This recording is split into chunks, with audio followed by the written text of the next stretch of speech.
에스겔 42장에서 43장입니다. 그 사람이 나를 데리고 북쪽으로 길이 난 바깥들로 나가서 두 방으로 나를 데리고 들어갔는데, 방 하나는 성전뜰을 마주하고 있고 또 하나는 북쪽 건물을 마주하고 있었다. 북쪽을 마주한 그 방을 재니 길이가 100자이고 너비가 50자였다. 20자 되는 안뜰의 맞은쪽과 돌을 깔아놓은 바깥뜰의 맞은쪽에는 3층으로 된 다락이 있었다. 또 그 방들 앞에는 내부와 연결된 통로가 있었는데 그 너비가 10자요 그 길이가 100자였다. 그 문들은 북쪽으로 나 있었다. 3층의 방들은 가장 좁았는데 1층과 2층에 비하여 3층에는 다락들이 자리를 더 차지하였기 때문이다. 이 방들은 3층이어서 바깥 마당에 현관에 있는 기둥과 같은 기둥이 없었으므로 3층은 1층과 2층에 비하여 더 좁게 물려서 지었다. 이 방들 가운데 한 방의 바깥담, 곧 바깥뜰 쪽으로 이 방들과 나란히 길이 50자가 되는 바깥담이 있었다. 바깥뜰을 마주하고 있는 방들의 길이는 50자였고 성전을 마주하고 있는 방들의 길이는 100자였다.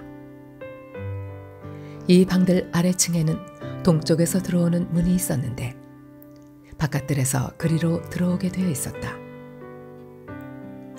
뜰을 둘러 싼 벽이 바깥뜰에서 시작되었다. 건물 앞 빈터 남쪽으로도 방들이 있었다. 이 방들 앞에도 통로가 있었는데 그 모양이 북쪽에 있는 방들과 같은 식으로 되어 있고 길이와 너비도 같고 출입구 모양과 구조도 같고 문들도 모두 마찬가지였다. 이 남쪽에 있는 방들 아래 안뜰담이 시작하는 곳에 출입구가 있었다. 동쪽에서 들어오면 빈터와 건물 앞에 이 출입구가 있었다. 그 사람이 나에게 일러주었다. 빈터 맞은쪽에 있는 북쪽 방들과 남쪽 방들은 거룩한 방들로서 주께 가까이 나아가는 제사장이 가장 거룩한 제물을 먹는 방이다. 그 방들은 거룩하기 때문에 제사장은 가장 거룩한 제물과 제물로 바친 모든 음식과 속죄 제물과 속건제의 제물을 모두 그 방에 두어야 한다.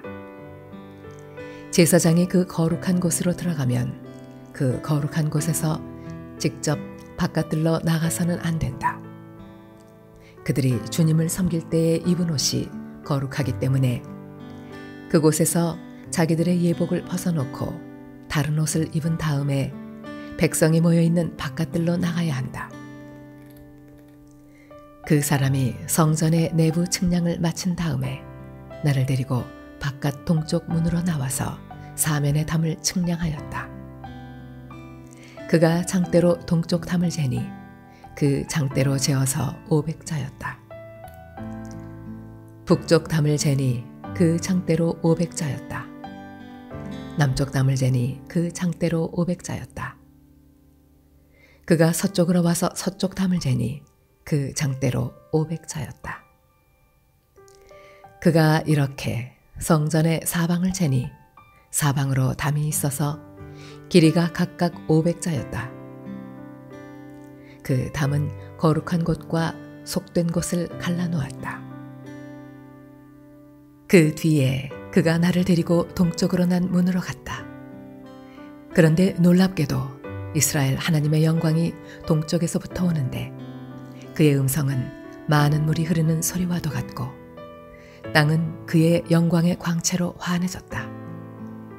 그 모습이 내가 본 환상, 곧 주님께서 예루살렘 도성을 멸하러 오셨을 때에 본 모습과 같았으며 또 내가 그발강가에서 본 모습과도 같았다. 그래서 내가 얼굴을 땅에 대고 엎드렸다. 그러자 주님께서 영광에 서여서 동쪽으로 난 문을 지나 성전 안으로 들어가셨다. 그때 주님의 영이 나를 들어올려 안뜰로 데리고 갔는데 주님의 영광이 성전을 가득 채웠다. 그 사람이 내 곁에 서 있는데 나는 성전에서 들려오는 소리를 들었다. 나는 말하는 소리를 들었다. 사람아, 이곳은 내 보좌가 있는 곳, 내가 발을 딛는 곳, 내가 여기 이스라엘 자손과 더불어 영원히 살 곳이다. 그래서 이스라엘 자손이 내 거룩한 이름을 다시는 더럽히지 못할 것이다. 백성이나 왕들이 음란을 피우거나 죽은 왕들의 시체를 근처에 묻어서 내 거룩한 이름을 더럽히는 일이 다시는 없을 것이다. 그들이 왕궁의 문지방을 내 성전의 문지방과 나란히 만들고 그들의 문설주를 내 성전의 문설주와 나란히 세워놓아 나와 왕들 사이에는 벽 하나밖에 없도록 만들었다. 그들이 저지른 역겨운 일들로 내 거룩한 이름을 더럽혀 놓았기 때문에 내가 내 분노로 그들을 멸망시켰다. 그러나 이제 그들은 음란한 행실을 멀리하고 시체들을 내 앞에서 치워버려야 할 것이다. 그러면 내가 그들과 더불어 영원히 살겠다. 너 사람아, 너는 이스라엘 족속에게 이 성전을 설명해 주어서 그들이 자기들의 온갖 죄악을 부끄럽게 여기게 하고 성전 모양을 측량해 보게 하여라. 그들이 저지른 모든 일을 스스로 부끄러워하거든 너는 이 성전의 설계를 그들에게 가르쳐 주어라. 성전의 배치도, 성전의 출입구, 이 성전의 건축 양식 등 모든 규례와 법도와 모든 율례를 그들에게 알려주고 그들이 보는 앞에서 글로 써주어서 그들이 이 성전의 건축 설계의 법도와 규례를 지키고 행하게 하여라. 성전의 법은 이러하다. 성전이 자리 잡고 있는 산꼭대기 성전터 주변은 가장 거룩한 곳이어야 한다. 이것이 성전의 법이다. 자로 잰 제단의 크기는 다음과 같다. 한 자는 팔꿈치에서부터 손가락 끝에다 손바닥 너비만큼 더한 것이다. 제단 밑받침의 높이는 한 자이고 그 사방 가장자리의 너비도 한 자이다. 그 가에는 빙 돌아가며 높이가 한 뼘 되는 턱이 있는데 이것이 제단의 밑받침이다. 이 땅바닥에 있는 밑받침의 표면에서 아래층의 높이는 두 자요, 너비는 한 자이다. 이 아래층의 표면에서 2층의 높이는 넉 자요, 너비는 한 자이다. 그 제단 화덕의 높이는 넉 자요, 화덕의 네 모서리에는 뿔이 4개 솟아있다. 그 제단 화덕은 길이가 12자요, 너비도 12자여서 사면으로 네모가 반듯하다. 그 화덕의 받침인 아래층의 길이와 너비는 10넉자로서 사면으로 네모가 반듯하다. 그 받침을 빙 두른 턱의 너비는 반자이고 그 가장자리의 너비는 한 자이다. 제단의 계단들은 동쪽으로 나 있다. 그가 나에게 또 말씀하셨다. 사람아, 나 주 하나님이 말한다. 번제물을 바치고 피를 뿌릴 제단을 만들 때에 지킬 번제단의 규례는 이러하다. 나 주 하나님의 말이다.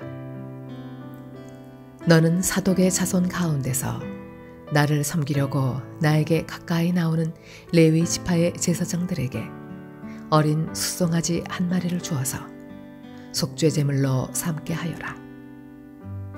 그리고 너는 그 피를 가져다가 제단의 4뿔과 아래층의 4귀퉁이와 사방의 가장자리에 발라서 속죄하여 제단을 정결하게 하고 또 속죄 제물로 바친 숫송아지를 가지고 가서 성소 바깥 성전에 지정된 곳에서 그것을 태워라.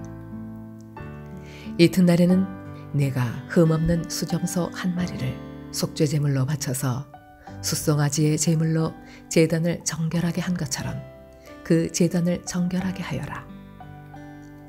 내가 정결하게 하기를 마친 다음에는 흠없는 숫송아지 한 마리와 양떼 가운데서 흠없는 숫양 한 마리를 바쳐라.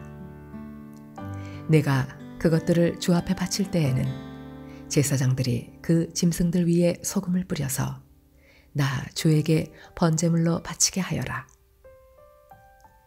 너는 이래 동안 매일 염소 한 마리를 속죄제물로 마련하여 놓고 어린 숫송아지 한 마리와 양떼 가운데서 숫양 한 마리를 흠없는 것으로 마련하여 놓고 이래 동안 제단에 부정을 벗기는 속죄제를 드려서 제단을 정결하게 하며 봉헌하도록 하여라.